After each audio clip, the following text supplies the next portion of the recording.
circuito integrado, realmente. Bom, vamos lá. A gente, na aula anterior, nós tínhamos trabalhado aí, né, a parte de TTL. Né? Eu me empolguei um pouco, nós avançamos um pouquinho na lógica MOS, né? Mas acabamos né? Ficamos muito tempo naquilo ali, né? E, bom, vamos voltar aí, né, para a gente trabalhar a lógica MOS, né? Então,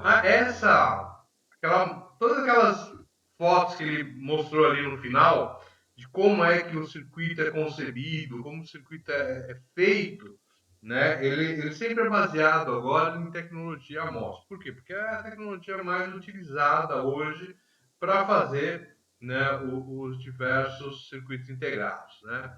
Então, essa tecnologia MOS, metal óxido semicondutor, ela tem justamente derivado aí em função de como é que é a estrutura básica do transistor MOS, né? Então, ele é um eletrodo metálico sobre um óxido isolador e esse está em um substrato, né, semicondutor. A maioria dos MOS, ele é inteiramente, né, de MOSFET, aí não tem nenhum outro componente. Bom, quais são as vantagens aí do MOSFET? Então, a gente já tinha comentado, né? Vamos lá.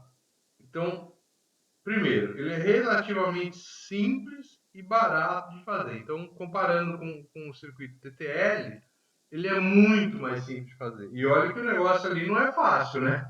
Vocês viram ali que tem um monte de máscaras, né?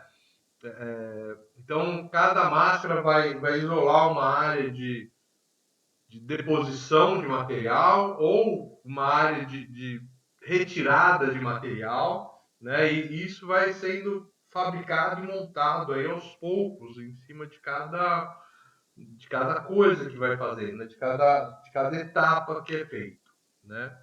Ele, em relação a um transistor bipolar, ele é pequeno e consome muito pouca potência, porque ele só vai consumir potência quando ele está totalmente conduzindo, né?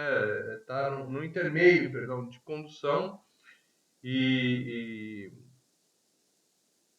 corte, né? Como a gente em circuitos digitais trabalha nas duas opções de corte e saturação, né? Então ele vai estar justamente numa etapa em que ele vai consumir muito pouca potência, né? Então a transição às vezes é mais perigosa a nível de consumo do que os próprios estados de 0 e 1, né? E ele é pequeno, né? Então ele ocupa menos espaço no chip. Você vê que cada colocação dessa é importante, né? Cada circuito desse e o tamanho dele no chip é importante. Por quê? Porque isso vai fazer com que eu possa, no mesmo wafer, colocar mais circuitos integrados, né? E quanto mais circuitos integrados, mais barato vai ficar. Das desvantagens, né, das desvantagens, nós comentamos aí que ele é muito suscetível à eletricidade estática, né? Então ele queima muito facilmente com eletricidade estática. Então não é frescura aí a gente colocar aquelas pulseiras, né, de aterramento para trabalhar com os dispositivos MOSFET, tá? Então isso é uma coisa que a gente realmente necessita. Então, o simples andar em cima de um carpete deixa você perigosamente, né, carregado. Tem luvas também, exatamente. Também existem luvas de aterramento para a gente trabalhar com MOSFET. Muito bem lembrado aí, o pessoal aí. Tá? Obrigado. Hoje, aquela pulseira antistática, né, professor? Oi? Aquelas pulseiras antistáticas, né, normalmente para mexer em circuitos, placas, né? Exato. Então eles garantem que o seu corpo, né, vai ser descarregado aí via terra para você poder trabalhar com os circuitos. Na verdade, nessa área aí eu tentei entrar nessa área de manutenção do celular e eu acabei comprando essa luva, eu comprei a pulseira e eu comprei a bancadinha, que é de silicone, que ela é anti-estática também. É uma bancadinha de silicone para estar mexendo com com celular, sistemas eletrônicos, né? Então, a eletrônica pede muito isso mesmo. Exato. As peças queimam fácil. Eu falo que de pensar ela queima, né? Mas não, a gente tendo o cuidado, né? O nosso cuidado de nos aterrarmos, de aterrar o material que está trabalhando, a gente tem isso aí em voga, né?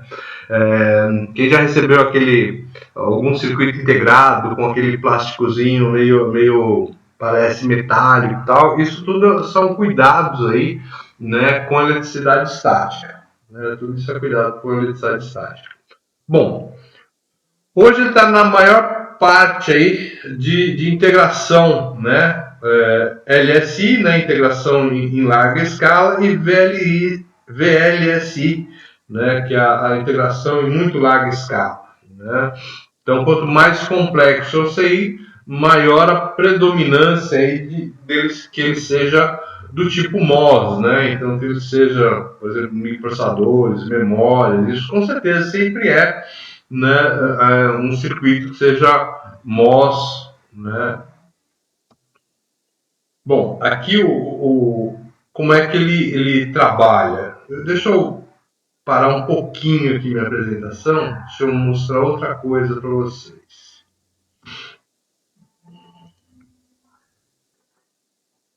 Então, olha só, basicamente é assim que a gente trabalha, né, que é um CMOS aí, né? Então, o transistor CMOS, basicamente, ele trabalha dessa forma aí. Então, o que ele tem lá? Ele é feito em cima de um substrato P, né? Então, esse aqui é o nosso cara que vai fazer um canal N, né? Então, ele tem um substrato P. Então, esse substrato é o quê? É aquele silício puro com um pouquinho de impureza do tipo tetravalente. Então, ele fica com mais buracos, né? E aí ele fica levemente, entre aspas, aí não se pode falar isso, mas ele fica aí, né, a condução dele é por meio de buracos, tá? Pessoal, qualquer dúvida, para me perguntar, tá bom? Então eu tô colocando aqui, às vezes, né, a gente está pensando aqui que vocês têm conhecimento disso, que vocês viram lá em eletrônica básica, né? Então, normalmente o pessoal já fala alguma coisa disso para vocês, tá bom? Mas aí vocês parem aí para a gente poder trabalhar, tá bom? Então, a primeira coisa lá que passa naquela fábrica, por exemplo, é pegar o meu wafer, né, que é esse substrato aqui. Então, normalmente o wafer, quando sai lá do polimento, ele sai um cristal, né, de silício totalmente puro, né? Então, basicamente o número de elétrons livres e o número de lacunas é igual, porque ele é intrínseco, né? Então, ele é intrínseco. Aí, qual é o primeiro processo aí? Você vai pegar aquele wafer, né, e colocar uma pequena dopagem de material trivalente, tá? Então, esse material trivalente, ele vai deixar esse substrato do tipo P, né? Então, material trivalente, por exemplo, boro, né? Boro. Então, ele vai entrar no meio aí das ligações, né, de silício, e ele vai substituindo do silício. E aqui a carga é bem pequena, tá bom? A carga do substrato ela é bem pequena, ou seja, ele é pouquíssimo dopado. Beleza, uma vez dopado aqui o substrato, eu tenho aqui a fonte e o dreno. Então, essa é a segunda etapa de confecção, aí, de fazer a fonte e o dreno. Então, há uma máscara que vai deixar isolado só esses dois buraquinhos aí, só esses dois buraquinhos aqui onde está o dreno e a fonte. Então, eles que vão ser expostos, né? E aí o que você vai expor aí? Você vai colocar, né, eles em exposição de um material pentavalente, né? De material pentavalente, ou seja, que tem 5 elétrons lá na sua última camada. Então isso vai deixar com que esse material aqui seja do tipo N. Por que ele está aqui N+? Esse cara aqui ele é polarizado de tal forma que ele não tem uma dopagem tradicional, ele é dopado um pouco acima do normal. Assim como esse substrato P ele é dopado abaixo do normal, esse substrato N+, ele é dopado acima do normal. Tá? Então ele tem mais impurezas pentavalentes do que normalmente a gente coloca. O que é uma colocação, uma dopagem normal? É um átomo de impureza, ou seja, um átomo desse material pentavalente para cada 100 milhões de átomos de silício. Né? Então é 1 para 100 milhões. Tá? Para você ter uma ideia do quanto que é a dopagem aí. Tá? Beleza, fez esse canal aqui, esses dois canais N aqui, né, esses dois pontos N aqui, um seria o source e outro seria o dreno. O que você vai fazer? Você vai eliminar, né, aquele material da camada que estava superior e vai colocar uma outra máscara só para deixar esse SO2, esse é um óxido de silício, né? Então o que você vai fazer? Você vai deixar esse buraquinho, né, na sua camada aí, e esse buraquinho aí você vai expô-lo, né, a óxido de silício. Então você vai depositar em cima daquela área ali, ó, um verde mais escuro aqui no meio, óxido de silício. Esse óxido de silício, qual que é a maior característica dele? A maior característica dele é que ele é um material altamente isolante. Então, ao contrário do silício, que é um material semicondutor, o silício puro, o óxido de silício, ele é praticamente vidro, né? Então ele é altamente isolante. Altamente isolante. Então você coloca um isolante aqui nessa área de deposição, aí colocou, está depositado o silício, beleza, você vai lá, limpa tudo de novo e separa uma outra área aí para você colocar os contatos, né? Que é o contato do dreno, o contato do gate e o contato da fonte. Tudo bem? Dúvidas?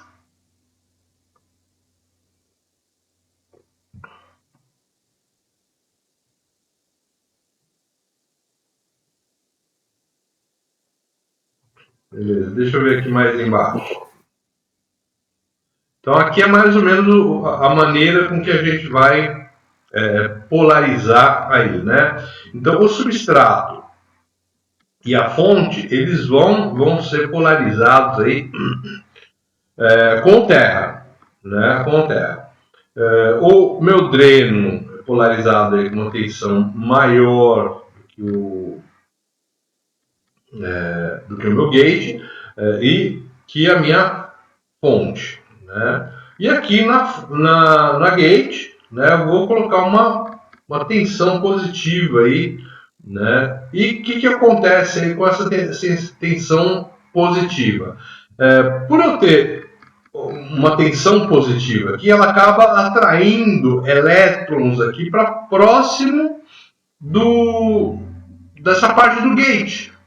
Então eu vou ter elétrons aqui. Quando eu coloco vários elétrons aqui nessa área, essa área aqui começa a conduzir. Né? Então é um canal aqui que você vai conduzir. Quanto maior a tensão, mais elétrons e mais fácil é a condução.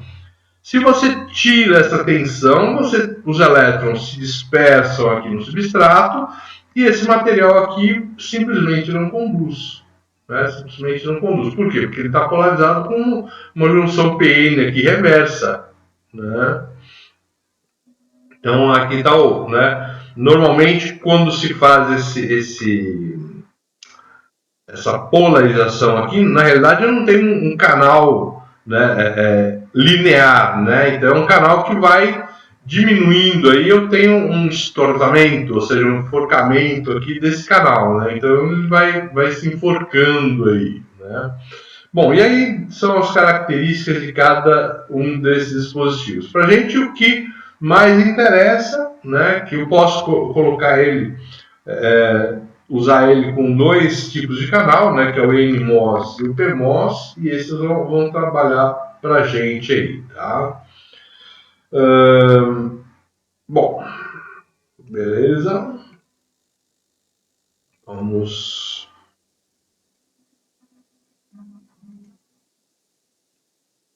voltar aqui. Pergunta lá? Não, né? Tudo bem?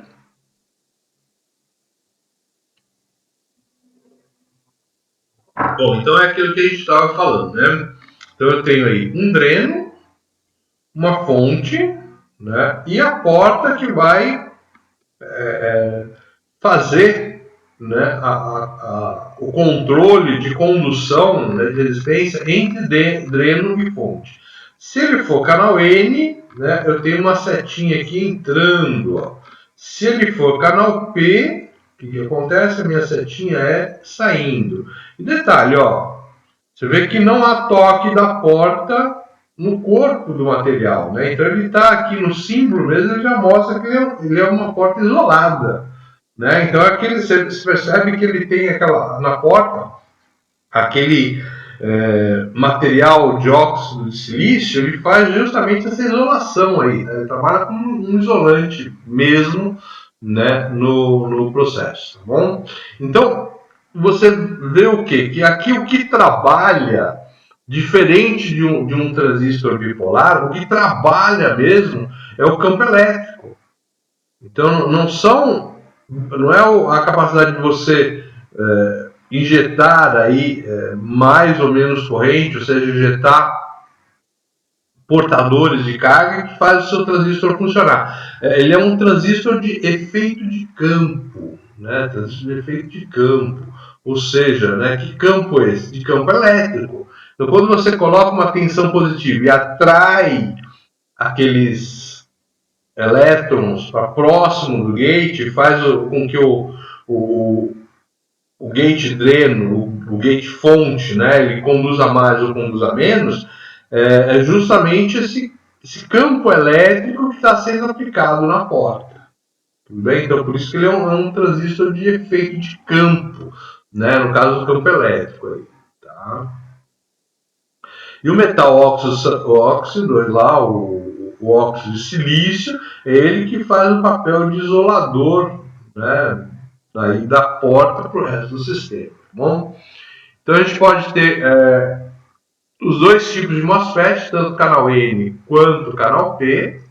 Né? Então a gente mostrou no canal N e pode ser a versão dele contrária quando você coloca tudo ao contrário. Né? Aquele substrato que era P vira um substrato N, né? a porta e o gate, né? Perdão, a fonte e o dreno, que eram N+, viram P+, e assim por diante. Né? A polarização, obviamente, tem que ser agora negativa para você expulsar os elétrons e atrair os buracos. Então, tudo se forma de forma diferente, mas eles funcionam de forma, né, semelhante, aí, né? Só que utilizando aí o material utilizado de uma forma diferente, né? Então, a direção da seta aqui vai indicar o tipo de canal. Então, seta entrando, canal N, seta saindo, canal P, né? E outra coisa que nós mostramos é que esses símbolos têm uma separação aí entre a porta e os outros terminais, né? Ele tem uma resistência muito alta. Olha só, o nosso amigo Rick coloca da ordem de 1000 giga-ohms, né? Ou seja, o cara está praticamente isolado aí do resto do mundo, né?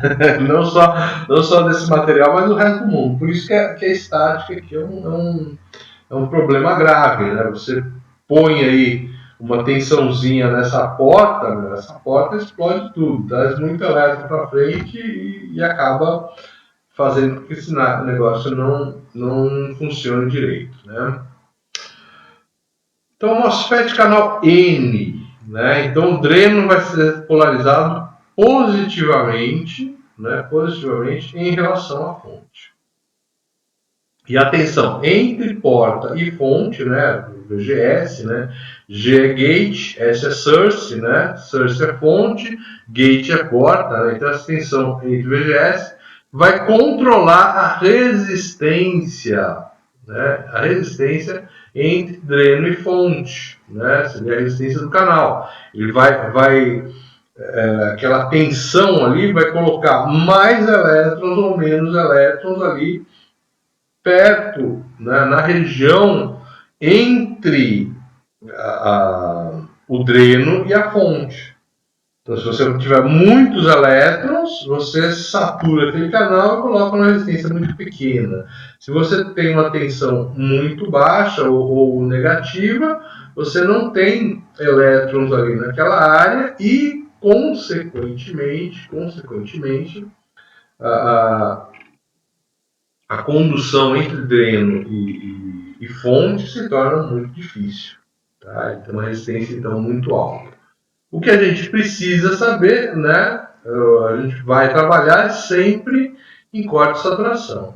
Né? Ou seja, o dispositivo vai estar totalmente cortado, totalmente saturado, porque justamente ele trabalha com digital. Né? Então, mas tem como eu usar esses dispositivos em condução? Tem, claro, dá para trabalhar sim, em outras, na região ativa, né? Então tem como trabalhar na região ativa sim, mas o nosso interesse em digital é que eles trabalham em corte de saturação. Tá? Então, a tensão de limiar é chamada VT, né? A tensão de limiar é chamada VT. Tipicamente, para um MOSFET, né?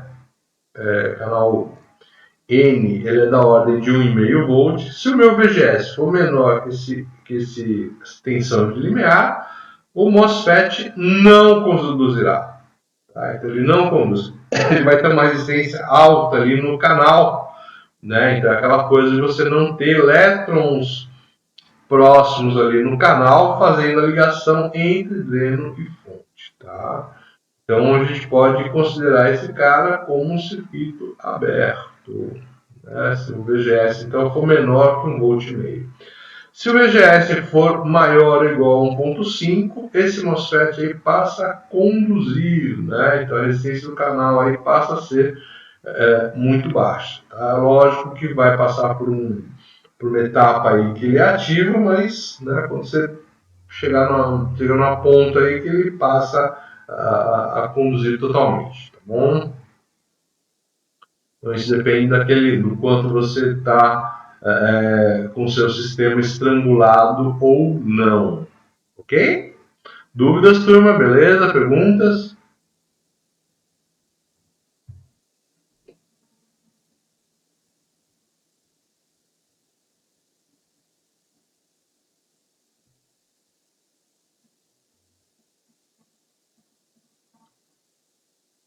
Tranquilo, né? Eu gosto da matéria, essa parte aqui da matéria, ela é um tanto quanto diferente, né, do que a gente vê no dia a dia, mas é uma parte interessante, é uma parte curiosa, né, que a gente vai matando a curiosidade, mas ela é sempre muito, muito legal, né.